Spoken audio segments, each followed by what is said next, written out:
साथियों नमस्कार, मैं आर.के. अमोल। आज मैं राजनीति के कुछ पहलुओं पर चर्चा करना चाहता हूँ। राजनीति दो प्रकार की होती है। ये आज से नहीं बल्कि प्राचीन काल से, जब से मनुष्य पैदा हुआ तब से भी है, अब धीरे धीरे बढ़ती जाती है। वो ये है कि नकारात्मक राजनीति और सकारात्मक राजनीति। सकारात्मक राजनीति तो समाज के लिए फलदायी है, आवश्यक है और होगा ही होगा। नकारात्मक राजनीति जो है वो समाज को खोखला कर देती है। वो इस तरह के स्थिति पैदा हो जाती है कि देश, समाज, मनुष्य सब कुछ बर्बाद हो जाता है। अब नकारात्मक राजनीति और सकारात्मक राजनीति का एक दूसरी परिभाषा मैं बता रहा हूं। राजनीति और षड्यंत्र। राजनीति सकारात्मक होती है और षड्यंत्र नकारात्मक होता है। लेकिन राजनीति और षड्यंत्र में इतना बारीक फर्क होता है कि आम आदमी तो उसे समझने की क्षमता ही नहीं रखता। आम आदमी उसे समझ ही नहीं पाता है कि ये षड्यंत्र हो रहा है कि राजनीति हो रहा है, क्योंकि लोगों का ये सोचना है कि षड्यंत्र भी राजनीति का एक हिस्सा है और है। षड्यंत्र भी राजनीति का ही एक हिस्सा है। वो नकारात्मक है, वो सकारात्मक है। राजनीति जनता के भले के लिए किया जाता है, जनता के सुख सुविधा के लिए किया जाता है। लेकिन षड्यंत्र स्वयं के लिए, एक ग्रुप के लिए, एक समूह के लिए, कुछ खास लोगों के लिए किया जाता है। फर्क ये है कि षड्यंत्र जो है वो भी राजनीति है, लेकिन वो एक ग्रुप के लिए किया जाता है, स्वयं के लिए किया जाता है और विनाशकारी होता है। राजनीति तो भले के लिए होता है, या राजनीति तो स्वस्थ समाज के लिए होता है, लेकिन षड्यंत्र जो है वो एक सीमित दायरे में होता है। षड्यंत्र में कुछ भी हो सकता है।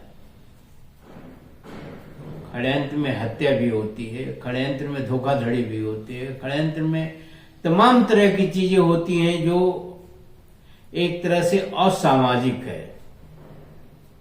भ्रम की स्थिति पैदा की जाती है और राजनीति भले के लिए किया जाती है। उसमें ये सब कोई भी चीज नहीं होती है।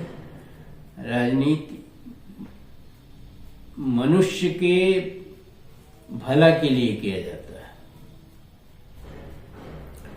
ऐसी स्थिति में राजनीति तो बरसों बरसों चला जाता है। इसीलिए कहते हैं राजनीति में कोई दोस्त और दुश्मन नहीं होता। समय के हिसाब से उसमें सब परिवर्तन होता रहता है। षड्यंत्र में न दोस्त को पता होता है, न दुश्मन को पता होता है कि आगे क्या होने वाला है। षड्यंत्र का संचालक एक लिमिटेड ग्रुप होता है, एक निश्चित समूह के द्वारा किया जाता है, और षड्यंत्र विनाशकारी तो होता ही होता है, पूरे समाज और देश को समाप्त कर देता है। आजकल जो राजनीति हो रही है वो राजनीति नहीं है, षड्यंत्र है, और इसके दूरगामी परिणाम जो है बहुत ही विनाशकारी है। अब राजनीति में षड्यंत्र सम्मिलित होता है।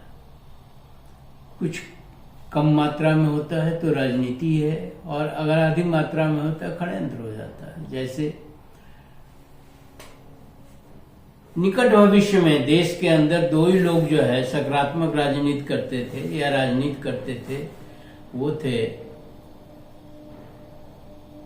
डॉक्टर राम मनोहर लोहिया और डॉक्टर भीमराव अम्बेडकर। इनका सत्ता से कुछ लेना देना नहीं था, लेकिन समाज से लेना देना था। इन्होंने समाज के लिए काम करना था। अंग्रेजों की सरकार ने डॉक्टर अंबेडकर को बहुत अच्छी नौकरी का ऑफर दिया था, बहुत अच्छी नौकरी, पर उन्होंने नौकरी करने की सोची ही नहीं।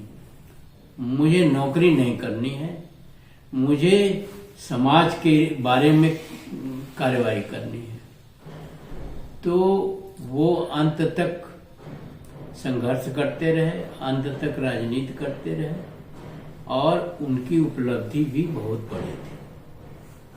इसी प्रकार डॉक्टर लोहिया बहुत विद्वान थे, अर्थशास्त्र के ज्ञाता थे।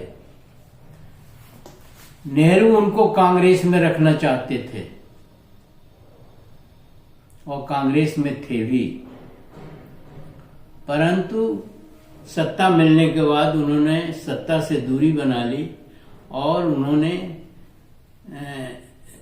राजनीति करना शुरू किया, जिसके अंतर्गत वो आजादी मिलने के बाद भी नेहरू ने उन्हें जेल में रखा।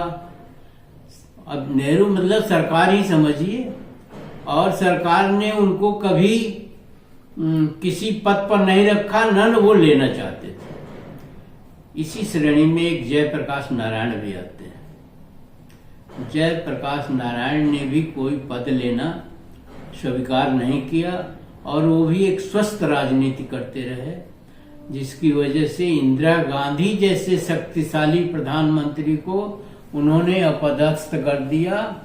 और अगर वो नहीं होते तो इंदिरा गांधी इतनी सशक्त थी कि वो सब लोग धाराशायी हो जाते। उसी जयप्रकाश नारायण की देन है लालू प्रसाद यादव और बहुत सारे लोग हैं जो राजनीति में आए और अपनी जगह बनाई। तो राजनीति के बारे में बारीकी से समझने की जरूरत है कि राजनीति तो ठीक है, लेकिन षड्यंत्र जो है वो पूरे समाज और देश को बर्बाद कर देगा। आज षड्यंत्र हो रहा है, राजनीति नहीं हो रही है, षड्यंत्र हो रहा है और पूरी तरह से षड्यंत्र हो रहा है। साधु सन्यासी राजनीति करते हैं, मंदिर मस्जिद राजनीति करते हैं, धर्म राजनीति करता है और धर्म के सहारे ही राजनीति को उपजाया जाता है। धर्म का राजनीति से क्या लेना देना है, मंदिर मस्जिद का राजनीति से क्या लेना देना है, साधु संतों का राजनीति से क्या लेना देना है। साधु संत और जोगी तो संवैधानिक पद पर बैठे हुए हैं, एमएलए एमपी हैं और भी तमाम पदों पर हैं। तो ये वर्तमान सिनेरियो है, वर्तमान तरीका है। आप पीछे चलिएगा तो नेहरू के जमाने में नहीं होता था ऐसा, या उस समय लोहिया, अंबेडकर और भी बहुत सारे लोग नेता थे जो इस तरह की एक्टिविटी नहीं होती थी जो आजकल हो रही है। आजकल शुद्ध षड्यंत्र हो रहा है और ये बहुत विनाशकारी है। और मैं दलितों, पिछड़ों और समाज के कुछ प्रबुद्ध और समझदार लोगों से यही निवेदन करूंगा कि इस प्रकार की राजनीति को खत्म करने का प्रयास किया जाए।